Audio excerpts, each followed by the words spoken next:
We saw his star and its rising, and have come to do him homage. Lord, every nation on earth will adore you. Blessed Sunday, everyone. Today we remember or we celebrate the solemnity of the Epiphany of the Lord.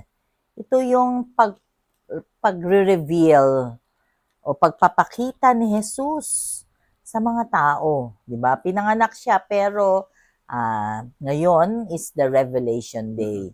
Kahapon is the solemnity or no, the memorial of the holy name of Jesus.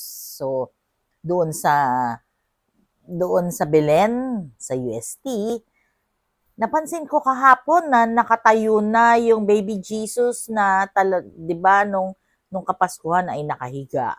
Pero nakatayo na siya. Sabi ni Father, in reality daw nung nagpakita yung tatlong hari or yung three kings, naglalakad na daw talaga si Jesus.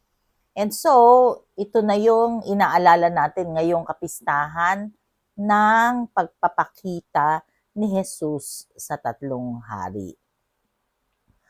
Napakaganda ng pagninilay about the holy name of Jesus and pagre-reveal ng Jesus sa atin, sa mga tao. Ano bang ang letter P na na-receive natin nitong Kapaskuhan? Some will say present, pera, pamasko. Pero ayon sa ating pagninilay, kaakibat ng homily ni Father kahapon, ni Father Jason Gonzalez kahapon, ang greatest gift na na-receive natin nitong Kapaskuhan ay ang presence ni Jesus sa ating buhay. Yung kanyang presensya. Present nga ba si Jesus sa buhay mo, kapatid? Totoo ba na nandyan siya? Some are non-practicing Catholics. So, paano mo sasabihin na present siya? And yun yung panalangin natin, na nawa present siya sa ating buhay. Dahil kapag tayo ay laging may Jesus o may Diyos sa ating piling, sa presensya ng Jesus, ng Diyos sa ating buhay, walang problema na hindi mapapagtagumpayan. Walang hindi natin kaya. Lahat kaya natin. And paano nga ba natin i-welcome ang Panginoong Diyos ayon sa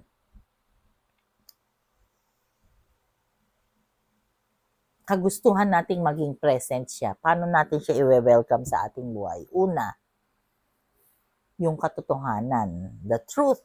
The truth will set us free. At ano ang katotohanan na sinasabi? Na yung Diyos ay ililigtas tayo. Kaya nga siya nag-reveal kasi even to the point of death, after ilang araw, we will remember yung pagkamatay niya sa krus. So, alam natin na ang essence ng buhay natin is yung pagbibigay sa atin ng Jesus, nagkatawang tao, ang Diyos, through the birth of Jesus. And yun ay manifestation na ililigtas niya tayo. Anong mangyayari sa kanya? Papatayin siya, di ba? Ililigtas niya tayo sa kasalanan because God saves.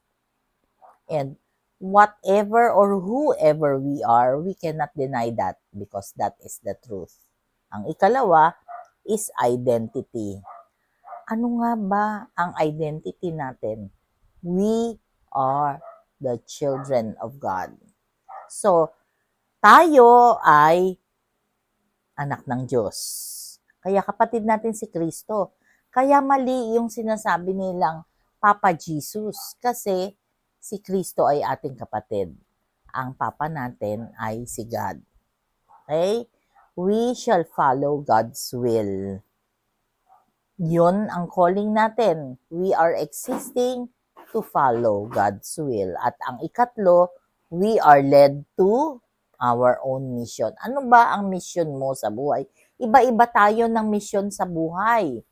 And kung marirealize lang natin kung ano ang tunay na reason kung bakit tayo nandito at pinanganak pa sa mundong ibabaw, sana we fulfill our mission.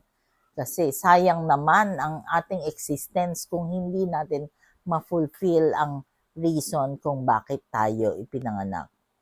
Tayo ay nawa magamit na instrumento ng Panginoong Diyos na makita si Jesus o si Kristo dito sa mundo. Na tayo ay maging Kristo sa iba.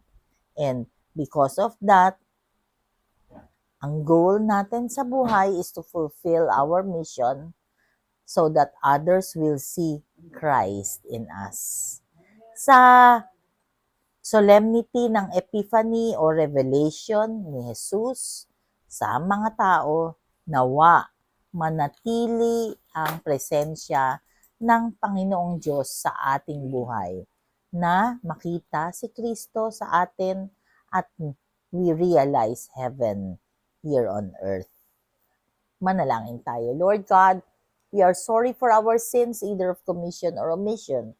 We pray for healing of those who are sick, those who are requesting for prayers, and those who are praying with us right here, right now. Panginoon, maraming salamat po sa buhay na ito. 2026 na po.